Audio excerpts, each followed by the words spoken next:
And Richard pointed that out. 4 or 5 years ago, made an aggressive policy stance to move to install a lot more solar nationwide.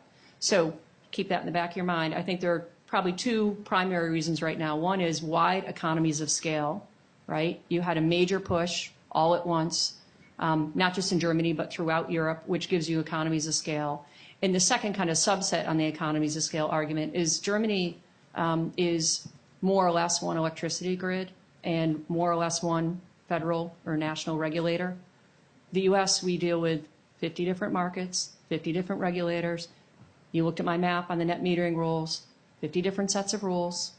That adds to cost. And it adds to marketing costs, it adds to regulation costs, all those sorts of things, uncertainty that exist.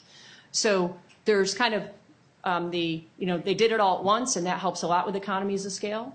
And then the second piece of it is just the nature of the beast here in the U.S. looks very different than countries in Europe, which were formerly, nationalized electricity companies that became privatized about 15 years ago. But still, you have this construct of one regulator and one set of rules. Great. All right, we have microphones, and let me just, first hand that went up is right back there. If you could state your name and affiliation. Hi, I'm Madeline Silva with SEPA. My question is for Carrie.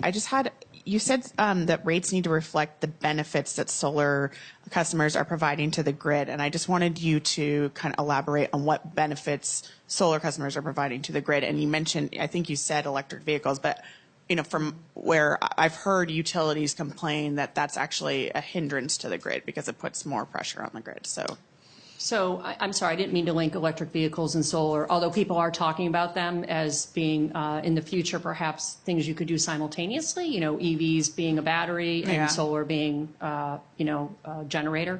So that issue aside, there are a couple things that people talk about in terms of solar benefits to the grid. So first, and I'll put this to the side, are, environmental benefits, right, that it's a clean resource. There are other clean resources, and centralized solar can do the same. But if you're talking about distributed generation, of course, we talk about the environmental aspects of it.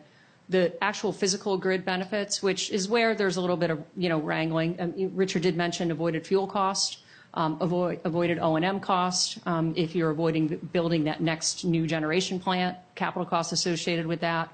In terms of physical aspects, access to that peak power at peak time, right? And then solar does, I know there's a lot, does it exactly overlap with some utilities peak?